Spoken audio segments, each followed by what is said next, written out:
예, 반갑습니다. 저는 오늘 발표를 맡게 된 하나의 오지성입니다. 예, 폭탄먼지 벌레에 대해서 발표를 하겠고요. 먼저 발표 내용은 이제 다음과 같이 발표를 진행하겠습니다. 그리고 발표를 시작하기 전에 이게 저에 대한 소개를 간단히 드리자면, 작년에 이제 1차 누리호 발사를 했었는데요. 발사할 때 이제 대통령이 와서 이제 국민들 앞에서 브리핑을 했었는데, 저는 그때 요 옆에서 여기 보시는 것처럼 개발자로서 이렇게 같이 참여를 했었습니다. 그리고 이제 제가 누리호를 만드는데 참여한 것들은 보시는 것처럼 가속 모터, 역수입 모터, 파이로 시동기 이 세 가지를 만들었고요. 고체 로켓을 이제 만들어서 누리호에 납품을 했습니다. 그래서 이제 로켓 개발자로서 폭탄먼지 벌레를 바라봤고, 그래서 이제 오늘 설명을 좀 드리고자 합니다. 아, 먼저 1장 폭탄먼지 벌레에 대해서 발표를 드리겠습니다. 폭탄먼지 벌레는 오른쪽 그림과 같고요.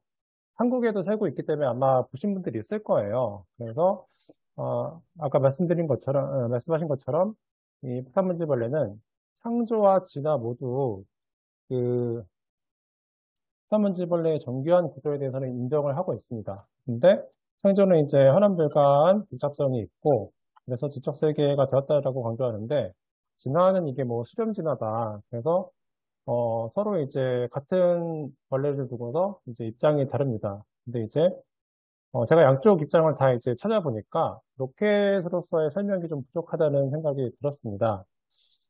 폭탄먼지벌레는 이제 그림과 같이 꼬리에서 고온의 독성 있는 물질을 이제 뿜어내는 방어 시스템을 갖고 있습니다. 해부학적으로 본다면 이제 꼬리 부분에 활성의 방어 시스템을 이렇게 갖고 있고요. 그리고 해부학적 특성이 이 CD를 통해서 연료가 공급이 되면 이제 SRE에서 저장이 되고, 이 반응 물질이 DRE에서 이제 근육 운동을 하면 이 판막을 지나서 반응 챔버에 공급이 되고, 여기서 화학 반응이 일어나서 물질로 배출이 되는 그런 해부학적 구조를 갖고 있습니다.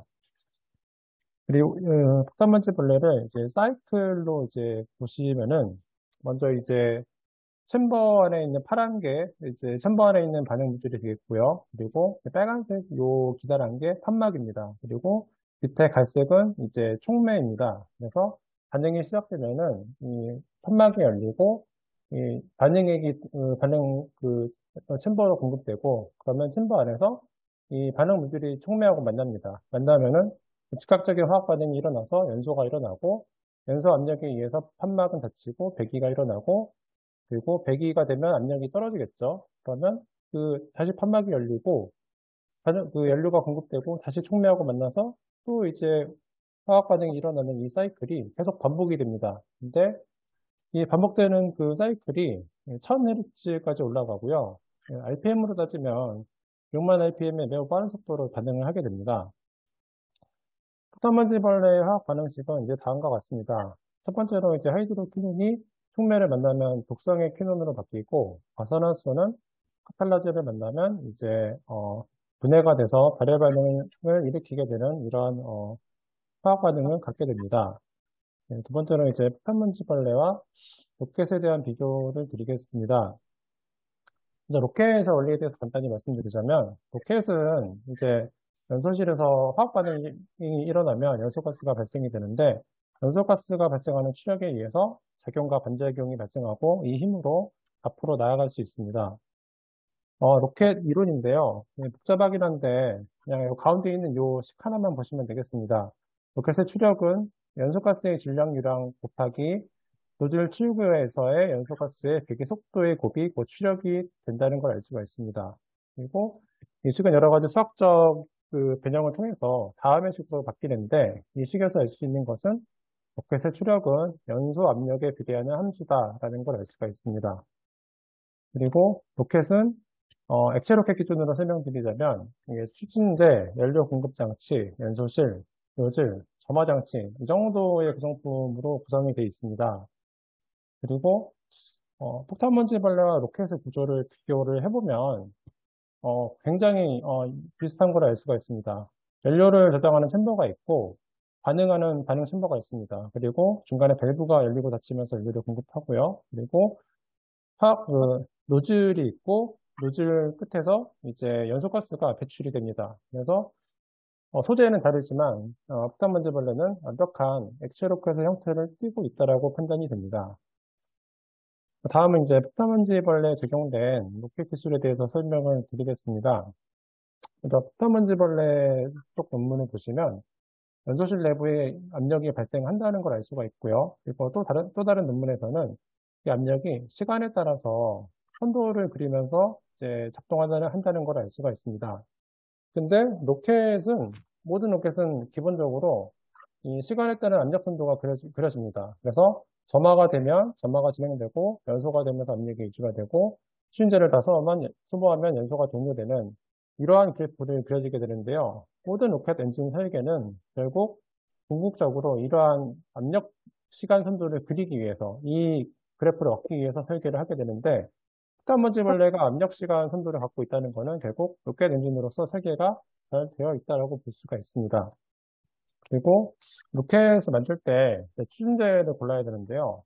폭탄먼지벌레가 과산화수를 선택을 했는데 과산화수를 선택하려면 이 과산화수의 이러한 특징을 다 알고 있어야 선택을 할 수가 있습니다. 그리고 과산화수만 알아야 되는 게 아니고 수많은 화학 물질들이 있는데 이 많은 화학 물질들과 비교해서 과산화수가 어떤 이점이 있는지, 뭐 상온에서 액체인지, 독성이 없는지, 폭발성이 있는지 이런 것들을 다 알아야지 이제 수인제로서 선택을 할 수가 있고, 그리고 산화제로 쓰이는지 연료로 쓰이는지 이런 것들도 다 분석이 돼야 사용할 수가 있습니다. 그리고 한 연구에 의하면 액체 로켓에 쓰는 그 추인제의 종류가 1,800개가 있고, 그리고 2,000 종류의 연료 산화제 조합이 있다고 이렇게 이야기하는데, 어, 이 많은 조합 가운데 땀먼지벌레가 과산화수를 사용하고 있거든요. 근데 제가 봤을 때 땀먼지벌레가 이 많은 연료 조합 가운데 과산화수를 굳이 골라서 선택할 확률은 거의 없는데, 그럼에도 불구하고 딱 맞는 그 추진제를 선택을 했습니다. 그리고 제가 뒤에 자세히 설명하겠지만, 이 많은 연료들 가운데 피단먼지벌레를 적동시킬 수 있는 추진제는 가산화수 하나밖에 없어요. 근데 이거를 놀랍게도 잘 찾아서 선택을 했습니다. 그리고 피단먼지벌레 논문을 보면은 또 RC가 챔버인데 챔버에 대한 어떤 연구가 있습니다. 그래서 챔버 주변을 이루는 소재의 인장 응력과 연소실 압력, 연소실 반경, 그리고 연소실 두께가 다음과 같은 관계를 이룬다고 이제 연구를 했습니다. 근데 놀랍게도 이 식이 로켓에서 연소실을 설계할 때 사용하는 식하고 똑같습니다. 그래서 피타문지벌레는 로켓처럼 연소실에 대한 설계가 분명히 이루어졌다라고 보여집니다. 그리고 흑단먼지벌레의 한 논문을 보면은 이 흑단먼지벌레 반응 챔버 단면인데요. 벽이 이렇게 스파이크 같은 털이 미세하게 나 있는 구조로 되어 있습니다. 근데 이 논문에서는 이 구조가 폭발 충격에 굉장히 잘 견딜 수 있는 특별한 구조라고 합니다. 근데 로켓을 만드는 사람들도 고온의 연소 압력으로부터 견딜 수 있도록 이제 이렇게 특별히 복합재를 격자 형태로 이렇게 섞어서 짜서 연소실을 만드는 이런 공법을 사용합니다. 로켓을 만드는 사람들도 흑단먼지 벌레처럼 이렇게 연소실을 튼튼하게 하기 위한 이런 노력을 많이 합니다. 그리고 흑단먼지 벌레 연소실에 키틴 내벽이 있고 이 키틴 내벽이 연소 환경으로부터 세포를 보호하는 것을 알 수가 있는데요. 이 키틴 재질이 뭐 유연하고 탄력적이고 간단하다고 하는데 저는 이게 굳이 안쪽에 있는 이유가 일종의 내열재 역할을 하는 게 아닐까라고 생각을 했습니다. 그래서 고체 로켓의 경우 금속의 연소관을 고온의 연소가스로부터 보호하기 위해서 고무 내열재를 쓰거든요. 그래서 이러한 아이디어가 로켓하고 똑같다는 걸 알 수가 있습니다. 그리고 한 논문에 의하면 폭탄먼지벌레는 이제 노즐 형상에 따라서 배출하는 그 연소가스의 효율이 달라지는데 폭탄먼지벌레는 가장 효율이 높은 노즐의 형상을 갖고 있다는 그런 연구가 있습니다. 근데 로켓도 똑같은 연료를 쓰더라도 노즐 형상에 따라서 이 로켓 효율이 달라집니다. 그래서 로켓을 만드는 사람들도 로켓의 형상에 따른 그 성능을 올리기 위한 이런 연구를 많이 하는데 흙단먼지벌레와 매우 그 개념이 동일합니다. 그리고 이제 치크밸브인데요. 흙단먼지벌레는 앞서 설명드린 것처럼 이제 연료가 공급되는 게 이제 연소가 폭발하지 않냐에 따라서 이 밸브가 열리고 닫히고가 결정이 됩니다. 근데 그러면 이제 열릴 때는 이렇게 일정한 방향으로 반응액이 공급되는데 연소가 되면 이 부분이 부풀면서 이 밸브를 닫게 되고 그래서 그 흐름을 차단하게 됩니다. 그래서 일정한 방향으로 연료를 공급하고 오픈하고 닫는 거를 반복하는 이 방식이 로켓에서 사용하는 치크밸브하고 동일합니다. 치크밸브도 엔진에서 연료의 역류를 방지하고 그리고 일정한 방향으로 흐를 수 있게 하는 이제 부품이 되겠습니다.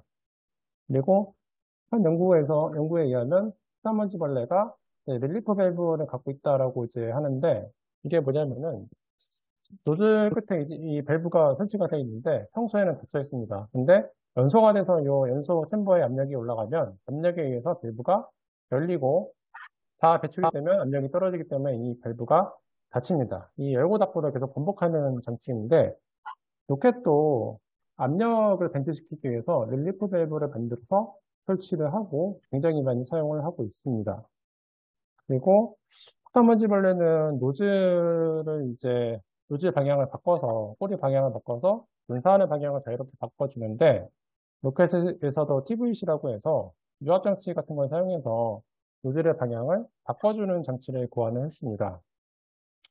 그리고 흙단먼지벌레는 이제 챔버 겉에 촉매를 공급하기 위한 효소샘이 있는데 이 효소샘이 전달관을 통해서 촉매를 연소실 챔버 안쪽으로 이렇게 공급을 합니다.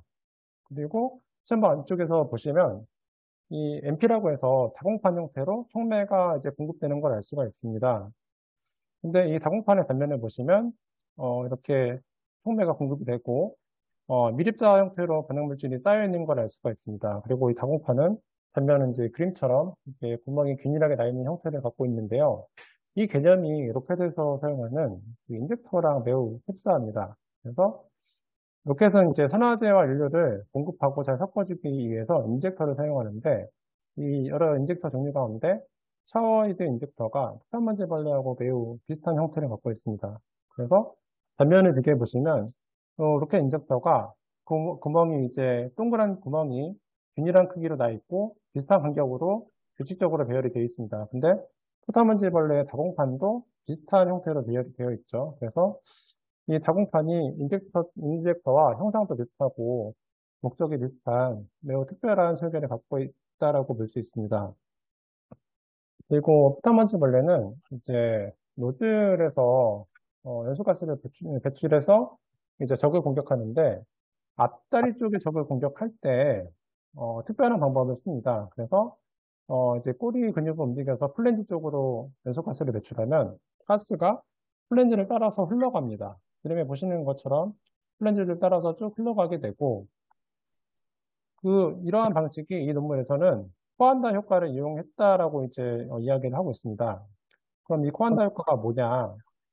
이제 코안다 효과라는 거는 유체가 흘러갈 때 그 벽이 있으면은 압력 차에 의해서 유체가 벽면을 따라 흘러가는 이제 현상입니다. 근데 놀랍게도 로켓을 연구하는 사람들도 이 코안다 효과를 이용해서 노즐의 이동 방향을 바꿔주는 연구를 했습니다. 그래서 한 논문을 보시면 노즐에 플랩을 갖다 댔을 때 플랩을 따라서 이동이 꺾여서 흘러가는 이런 연구를 했었고요. 또 특허로도 제트 엔진 이제 뭐 끝에 이런 플랩을 달아서 유동의 방향을 바꿔주는 연구를 했고 이러한 원리가 흙단먼지 벌레와 동일하게 코안다 효과를 사용한 원리다라고 볼 수 있습니다. 네, 다음은 이제 과산화수와 촉매에 대한 설명을 드리겠습니다. 제가 흙단먼지 벌레에 대한 이제 여러 자료를 보면서 의문을 가졌던 게 얘는 왜 굳이 과산화수와 카탈라제를 사용했을까라는 게 의문이었고 왜 굳이 100도씨에서 작동하는지가 이제 의문점이었습니다. 흙단먼지벌레가 먼저 과산화수와 촉매를 사용하는 이유는 점화기를 쓸 수 없기 때문입니다. 로켓은 그림과 같이 금속 재질의 점화기를 사용합니다. 이 안에 또 화학물질이나 화약이 실려 있고 정기적 신호로 점화기가 작동하면 로켓이 점화가 됩니다. 자동차도 점화 플러그가 없으면 점화가 안 되는 것처럼 로켓도 점화기가 있어야만 점화가 됩니다. 근데 흙단먼지벌레는 이러한 금속 형태의 점화기를 쓸 수가 없어요. 그래서 얘가 특별히 고안한 게 바로 과산화수와 촉매 반응을 사용하는 겁니다. 그래서 효소샘에서 과산화수를 공급하면 이 챔버 안에서 효소샘에서 카탈라제를 공급하면 이 챔버에서 이 카탈라제가 과산화수하고 만나서 즉각적인 화학 반응을 일으키기 때문에 점화기가 필요가 없게 됩니다. 근데 이 앞서 말씀드린 요 화학식을 과산화수와 카탈라제 반응을 이제 이용한다고 이제 설명드렸는데요. 로켓도 추력기라는 게 있습니다. H로켓의 추력기라는 게 있는데 추력기도 흙단먼지벌레와 동일하게 과산화수와 촉매 반응을 사용합니다. 그리고 추력기를 굳이 사람들이 만든 이유는 점화기를 쓰지 않고 점화를 하기 위해서 이 촉매를 개발했는데 이 흙단먼지벌레와 사용하는 화학수도 동일하고 목적도 동일합니다. 근데 이 촉매에 대해서 좀 살펴보자면 이 촉매는 알갱이 형태로 추력기 내부에 있고 여기서 화학 반응이 이루어지게 되는데요.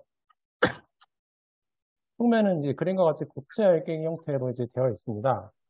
근데 연구에 의하면 이 촉매는 사용하다 보면 이렇게 가루처럼 부서지는 단점이 있습니다. 그리고 반응을 하다 보면은 처음과 다르게 점점 그 표면이 뭐랄까 이렇게 산화 반응이 일어나면서 촉매 성능이 떨어지게 됩니다. 마치 연탄이 쓰다 보면은 색깔이 하얗게 변하고 화력이 떨어지는 것처럼 촉매가 성능이 고정된 게 아니고 쓰면 쓸수록 성능이 저하되는 피드백의 문제가 있고 내구성 한계라는 문제가 있습니다. 근데 흙단먼지벌레는 촉매로 카탈라제를 쓰는데 이 카탈라제는 우리 사람의 몸속에도 있고 생명체 몸속에서 이 과산화수소를 분해하는 이제 기능을 하죠. 근데 이 카탈라제는 내구성 한계와 피독이 없습니다. 그리고 지속적인 공급이 가능하고 매우 빠른 반응 속도를 갖는 촉매입니다. 그리고 로켓에서는 사용이 불가능하고 오직 생명체만 사용할 수 있는 굉장히 특별한 촉매라는 걸 알 수가 있습니다. 근데 이 촉매가 로켓에 사용하는 촉매하고 비교해 본다면 로켓의 촉매는 1kg당 최대 120kg의 과산화수를 분해할 수 있다라고 나와 있어요. 근데 여기에 걸리는 시간이 몇십 초에서 몇백 초 정도 걸립니다. 근데 과산화수는 카탈라제는 분자 하나가 소당 수백만 개의 과산화수 분자를 분해합니다. 사람이 사용하는 촉매하고 목적은 같은데 그 성능이 비교가 안 될 만큼 훨씬 더 뛰어나다는 걸 알 수가 있습니다. 그리고 저는 촉매에 대해서 이제 보다가 액체 촉매와 고체 촉매가 있는데 흙단먼지벌레가 액체 촉매를 사용할 거라고 생각을 했었어요. 왜냐하면 고체 촉매는 생명체가 쓸 수 없거든요.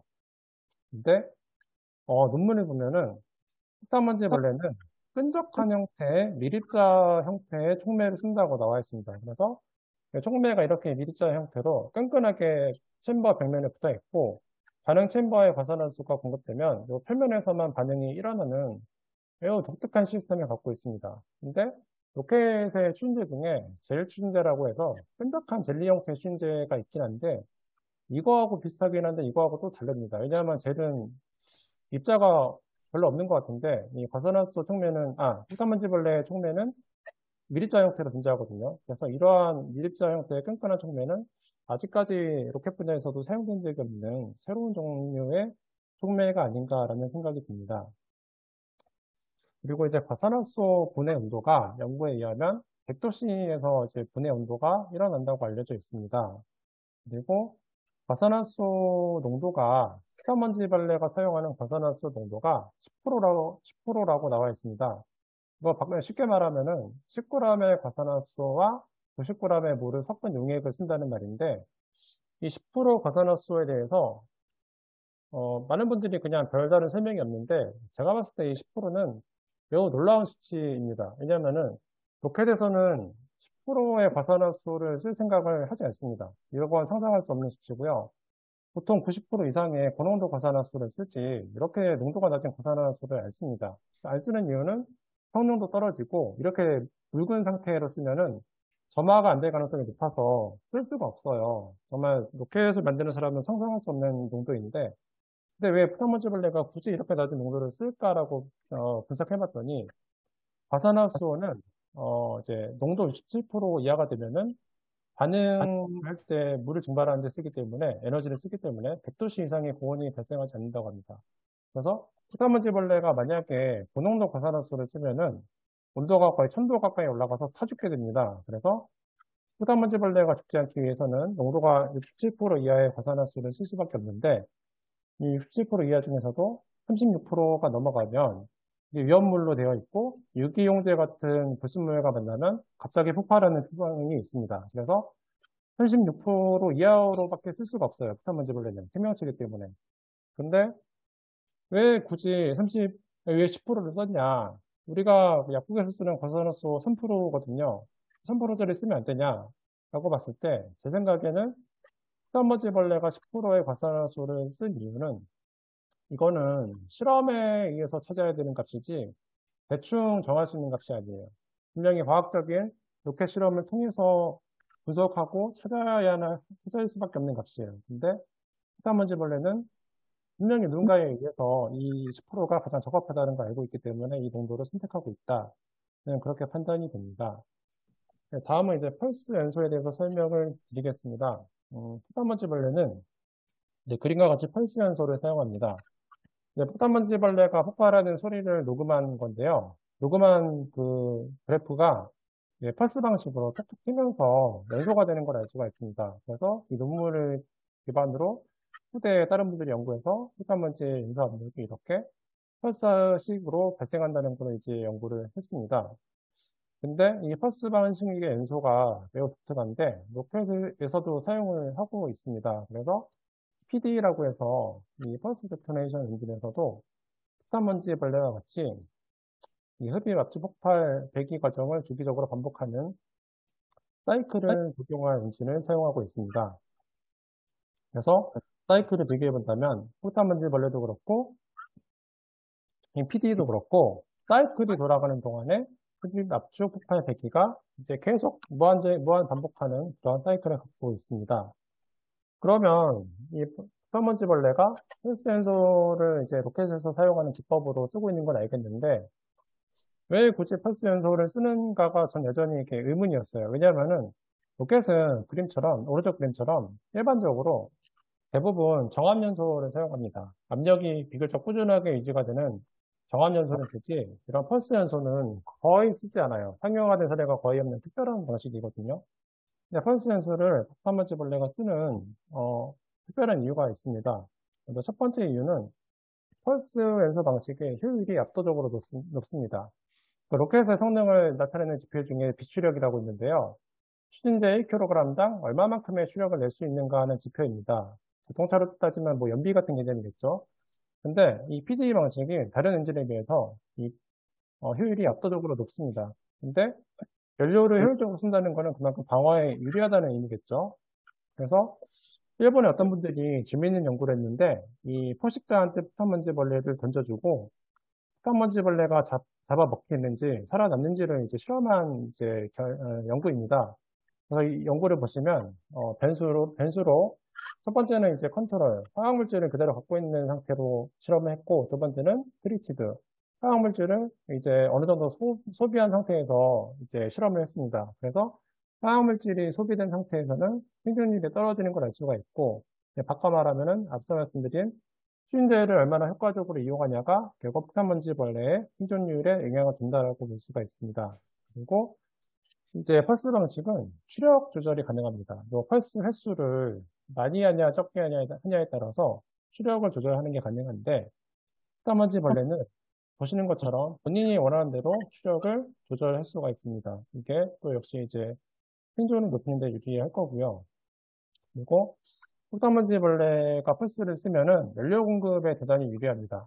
그래서 아까 말씀드린 사이클에서 이 폭발하고 배기하는 과정을 통해서 그 힘에 의해서 판막이 열리고 닫히고가 결정이 되고 그래서 자동적으로 폭발하는 힘에 의해서 별도의 연료 공급 장치가 없어도 연료가 계속 공급이 됩니다. 근데 이 방식을 사람도 개발해서 쓰고 있는데 보시면은 우리가 사용하는 자동차의 왕복 기관이 똑같은 방식으로 연료를 공급합니다. 폭발하는 힘에 의해서 회전을 하고 회전하는 힘으로 캠을 돌리고 캠이 돌아가는 힘에 의해서 연료를 공급하는 밸브가 자동으로 열리고 닫힙니다.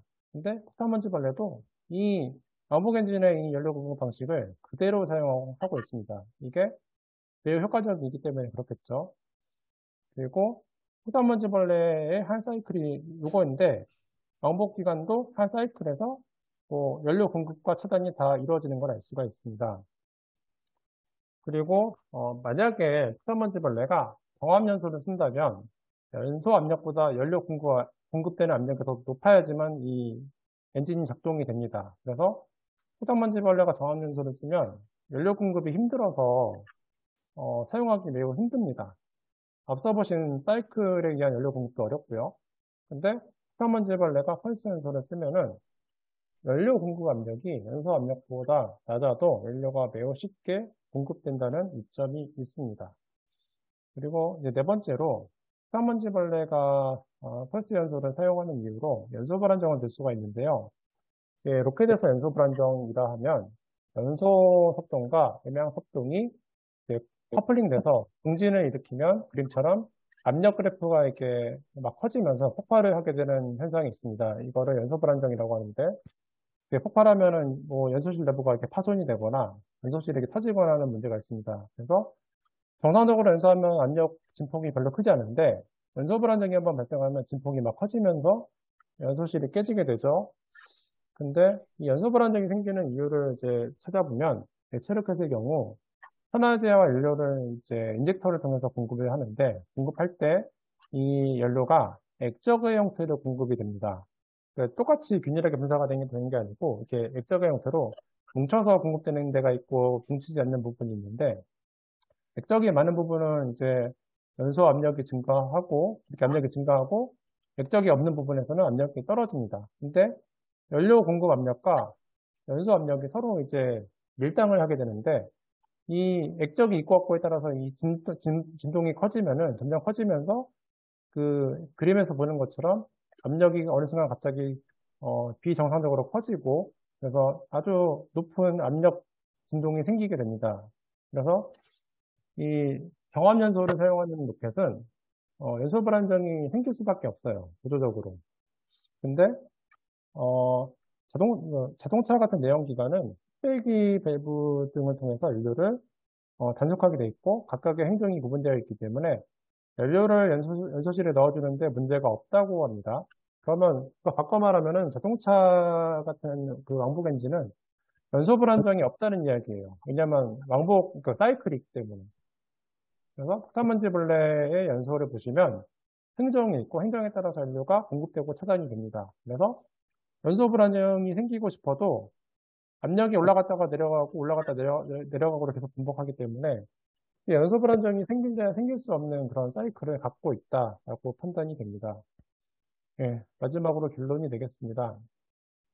폭탄먼지벌레는 유기물을 기반으로 한 생명체입니다. 그리고 생명체인데 굉장히 특이하게도 바사나스와 촉매를 사용을 하고 있고요. 그리고 펄스 연소를 사용하는 굉장히 독특한 로켓을 갖고 있는 생명체라고 할 수 있겠습니다. 그리고 폭탄먼지벌레 방어 시스템을 사람이 유사하게 모사해서 만들 수 있냐라고 봤을 때 이게 가능은 하다고 생각을 합니다. 왜냐하면 PD도 이미 개발이 됐고 추적기도 개발이 됐기 때문에 이 두 가지를 조합하면은 폭탄먼지벌레 방어 시스템을 모사한 로켓 엔진을 만드는 게 가능하다고 생각은 되는데 문제는 폭탄먼지벌레처럼 1000Hz로 작동할 수 있냐? 그거는 좀 힘들지 않을까라고 생각을 합니다. 왜냐하면 폭탄먼지벌레는 카탈라제를 사용하기 때문에 그런 빠른 반응이 가능한데 사람이 사용하는 촉매도 그렇게 빠른 반응이 가능할까라고 봤을 때 힘들다라는 생각이 들고요. 그럼 만약에 이렇게 만들었다고 가정해도 이 엔진을 폭탄먼지벌레의 크기로 만들 수 있냐? 제가 봤을 때 불가능합니다. 아직까지 폭탄먼지벌레의 몸무게가 0.2g 정도밖에 안 돼요. 이렇게 작은 크기의 로켓을 만든 사례도 없고, 그리고 유기물로 로켓 엔진을 만들 수 있냐? 이것도 불가능합니다. 사람은 금속이나 뭐 고무 같은 인공의 소재를 가지고 로켓을 만들지, 유기물로 만드는 게 매우 어렵고 불가능한 그런 소재입니다. 그리고 유기물로 폭탄먼지벌레 크기의 로켓 엔진을 만들 수 있냐? 이거는 더욱더 불가능입니다. 네, 마지막 결론은 폭탄먼지벌레 방어 시스템은 매우 정교하게 설계된 로켓 엔진이고 과산화수와 카탈라제는 폭탄먼지벌레가 사용할 수 있는 유일한 신재 조합이다. 그리고 펄스 연소는 폭탄먼지벌레가 사용할 수 있는 유일한 연소 시스템이다. 그리고 폭탄먼지벌레 방어 시스템은 현재 로켓공학으로 구현할 수도 없고 진화를 통해서 우연히 만들어질 수 있는 그런 수준이 아닙니다. 매우 높은 수준의 로켓 엔지니어라고 볼 수 있고, 폭탄먼지벌레에는 지적 설계가 적용되었다라고 판단됩니다. 네, 제 발표는 여기까지입니다. 네, 감사드립니다. 예, 너무 좋은 발표, 재밌는 발표 해주셔서 감사드립니다. 저도 그 서강대학교에서 바이오모방공학이란 과목을 그 4학년 과목으로 개설하는데, 폭탄 먼지벌레 소개를 좀 하는데, 좋은 연구해 주셔서 제가 강의할 때 많이 도움이 될 것 같습니다. 혹시 그 질문 있으시면 좀 해주시죠. 네, 발표 감사드립니다. 그 발표 중에 제가 이해가 잘 안 되는 부분이 있어서인데, 릴리프 밸브가 있다고 하셨는데, 밸브가 그러면 연료를 집어넣는 밸브가 있고, 또 압력을 배출시키는 밸브가 두 개가 있다는 겁니까? 네, 맞습니다. 네. 연료를 공급할 때 쓰는 밸브는 체크 밸브고요. 압력을 배출할 때 쓰는 밸브는 이제 릴리프 밸브입니다. 네, 감사합니다. 네. 백혜웅 교수님 질문하셨는데 소개를 해주셔야죠. 예, 아유, 죄송합니다. 저 을지대학교 백혜원입니다. 네. 네, 감사합니다. 네. 혹시 또 질문 있으신가요? 저 질문을 하겠습니다. 네. 너무 훌륭한 강의 감사합니다. 저도 이렇게 폭탄 먼지 벌레를 가지고 창조학 세미나 할 때 많이 그 창조의 지적 설계 예로 이제 들고 그러는데, 지금 이제 그 연구하신 결과를 보게 되면은 그 폭탄 이 비틀은 연소 불안정성이 없다고 하지 않습니까? 네, 네. 네, 그래서 제가 궁금한 게 이 폭탄 먼지의 그 연소 사이클이 굉장히 짧거든요. 네, 네. 근데 일반적으로 그 컨버전 리액션 챔버에서 이런 사이클이 너무 짧게 되면은 고온 고압 상태에서 그런 반응 기계가 굉장히 많은 스트레스를 받아서 미케니컬하게 충격 때문에 깨지기도 하고 그럴 텐데, 예, 먼지벌레, 예. 네, 먼지벌레는 그런 깨지는 그런 게 없잖아요. 그것은 이 폭탄 먼지벌레는 그런 걸 다 흡수할 수 있는 어떤 충격 흡수 장치 기능 이런 게 있지 않은가 생각이 드는데요. 그게 어떻게 확인이 됐습니까? 특별히, 그러니까, 충격 흡수 장치는 아까 제가 말씀드린 그 연소실 설계에서 스파이크 형태로 충격을 흡수하는 구조가 있다라고 말씀드렸는데요. 요거죠. 이런 구조물이 이제 충격을 흡수할 수 있는 특별한 구조인 걸로 판단됩니다. 이 구조가 스파이크 구조가요? 네. 이게 전부 다 유기물이잖아요. 그렇죠? 그렇죠. 유기물입니다. 예. 유기물로서 일반적으로 우리가 이제 폴리머를 보게 되면 계속 그런 스트레스가 강하면 경화돼 버리거든요, 사실은. 네. 근데 폭탄 먼지물은 그런 게 없다는 게 정말 놀랍네요. 네. 그리고 이제 로켓하고 다르게 저온에서 연소하고 그렇죠. 압력이 낮기 때문에 로켓보다는 더 나은 환경이긴 한데 또 그만큼 폭탄 먼지벌레가 좀 많이 약하거든요. 작은 생물이고. 그래서 직접 비교는 쉽진 않은데 어쨌든 이런 특별한 구조물이 있고 이 논문에서는 이 구조물 가지고 뭐 특허도 내고 그랬다고 하더라고요. 제가 특허는 찾지 못했는데 그래서 이런 구조물로 뭐 헬멧이라든가 자동차 구조물에 충격 흡수하는 그런 거에도 이 아이디어가 쓰인다고 합니다. 그렇군요. 네네. 이분의 많은 연구는 그 맥킨터시 교수님의 이 창조학자거든요, 사실은. 그래서 네네. 저희 학교 와서 또 이렇게 발표도 하고 그랬었습니다. 몇 년 전에는. 네네. 좋은 발표 너무 감사합니다. 잘 들었습니다. 네, 감사합니다.